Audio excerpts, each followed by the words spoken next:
Hello दोस्तों, कैसे हो आप सब। आशा करता हूँ बिल्कुल ठीक होंगे। देखिए दोस्तों, जो हम एमपीपीएससी के एग्ज़ाम की तैयारी कर रहे थे, असिस्टेंट रजिस्ट्रार की, तो उसकी डेट तो अब आगे बढ़ गई है। तो अब मेरा ये वीडियो बनाने का जो उद्देश्य था कि आपके साथ मैं एक चर्चा कर सकूं कि ये जो एग्ज़ाम है वो क्यों आगे पोस्टपोन हुआ है। तो देखिए, मैं कुछ ऐसे रीज़न लेके आया हूँ जिससे ऐसा लगता है कि शायद इन रीज़न की वजह से ये एग्ज़ाम की डेट आगे बढ़ गई है। देखिए, पहले क्या हुआ कि एमपीपीएससी जो है, एमपीपीएससी ने क्या डेट दे दी इसकी, 25 सितंबर, है ना। तो 25 सितंबर को एमपीपीएससी का एक और एग्ज़ाम है जो आपने देखा होगा, जो सर्जन वाला है, वेटनरी वाला है। वो एग्ज़ाम ये कब ले रहे हैं, 25 सितंबर को ही ले रहे हैं। लेकिन उससे भी बड़ा एक बात ये है कि यूपीएससी का भी एग्ज़ाम 25 सितंबर को है। किस एग्ज़ाम का, कि यूपीएससी की जो मुख्य परीक्षा है, यूपीएससी का जो मेंस चल रहा है, वह 16 सितंबर से शुरू होगा और 25 सितंबर को इसका लास्ट एग्ज़ाम है। तो एक मेन रीज़न ये मुझे ये लगता है कि क्योंकि ये भी एक सिविल सर्विसेज ही है, तो बहुत सारे लोग इसमें अपेयर होंगे। तो मेरे ख्याल से एक रीज़न ये भी लगता है कि 25 सितंबर को सेंटर्स खाली नहीं रहेंगे भोपाल में। तो इन लोगों ने यूपीएससी के कारण अपनी 25 तारीख की डेट को बदल दिया है। देखिए, इंदौर में भी मेंस होगा, इंदौर में नहीं होगा शायद, सॉरी, भोपाल में मेंस है। तो स्कूल अरेंज करना उतना पॉसिबल नहीं है, इतने सारे स्कूल, क्योंकि मेंस भोपाल में होंगे। और यूपीएससी, आप सभी को पता है कि सबसे बड़ी संस्था है, तो इसके एग्ज़ाम मेन है। और एमपीपीएससी का जो ये असिस्टेंट रजिस्ट्रार वाला एग्ज़ाम है, इसे आगे भी लिया जा सकता है। तो मोस्ट प्रोबेबली जो रीज़न है कि जो हम दो रीज़न देखते हैं, तो हम दो रीज़न की बात करें तो पहला रीज़न यही निकल के आता है कि यूपीएससी मेंस का एग्जामिनेशन 25 सितंबर को है। दूसरा, एमपीपीएससी का खुद का एग्ज़ाम है वेटनरी वाला, तो वह भी इसे लेगा।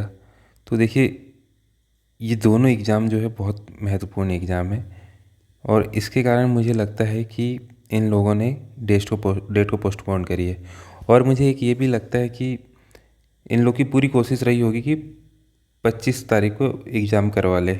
लेकिन अब इन लोगों को पहले भी पता रहा होगा कि एग्ज़ाम नहीं हो पाएगा, लेकिन ये लोग क्या करते हैं कि पहले से ही एक एग्ज़ाम अर्ली डेट देते हैं, ताकि यदि संभव हुआ तो इस तारीख को एग्ज़ाम ले लेंगे, नहीं तो आगे बढ़ा देंगे। क्योंकि एक बार अगर आगे की डेट दे दी तो फिर पीछे करना उतना आसान नहीं है। लेकिन अगर पहले एक डेट दे दी तो उससे आगे बढ़ाना इसके मुकाबले ज़्यादा आसान होता है। तो एक मुझे ये दो रीज़न लगते हैं कि जिनके कारण एमपीपीएससी ने डेट आगे बढ़ाई है। और जो लोग तीसरा रीज़न बोल रहे हैं कि कोर्ट केस, तो इससे कोई फ़र्क नहीं पड़ता है कि कोर्ट केस में क्या हो रहा है, कोर्ट की हियरिंग क्या हो रही है। कि वो केसेस जो कोर्ट का है, उसका फ़र्क तब पड़ता है जब आपको रिज़ल्ट डिक्लेयर करना हो। अब एग्ज़ाम तो लेना ही है ना इन्हें, तो एग्ज़ाम एग्ज़ाम से कोर्ट को कोई लेन दिक्कत नहीं होगी। लेकिन रिज़ल्ट डिक्लेरेशन में ही कोर्ट की दिक्कत होती है, इसलिए रिज़ल्ट डिक्लेयर नहीं होता है। एग्ज़ाम तो ये लोग ले ही लेते हैं। अब दूसरी बात कि अब एग्ज़ाम कब हो सकता है आगे। देखिए, पिछली बार जिस तरह से इन लोगों ने आगे डेट बढ़ाई थी, उसके कंपेयर करें तो जो एग्ज़ाम की जो डेट है वो मुझे क्या लगती है कि 16 अक्टूबर के आसपास एग्ज़ाम कंडक्ट हो सकता है हमारा। तो आप क्या करें, तैयारी को कंटिन्यू रखें। 16 अक्टूबर इसलिए कह रहा हूँ क्योंकि इसके बाद वाला जो संडे है, उसके बाद दिवाली है। और आप सभी को पता है दिवाली इंडिया का सबसे बड़ा त्यौहार है। तो इसके बाद शायद एग्ज़ाम हो, क्योंकि यार दिवाली के आसपास एग्ज़ाम होना शायद ही पॉसिबल हो।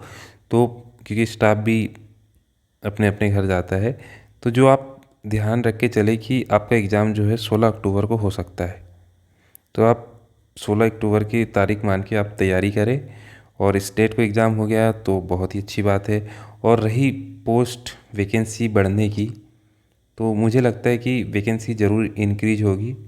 और शायद 10 से 15 वैकेंसी इंक्रीज हो, क्योंकि पिछली बार जो 29 वैकेंसी रही थी, इस साल भी वैसे ही रहना है।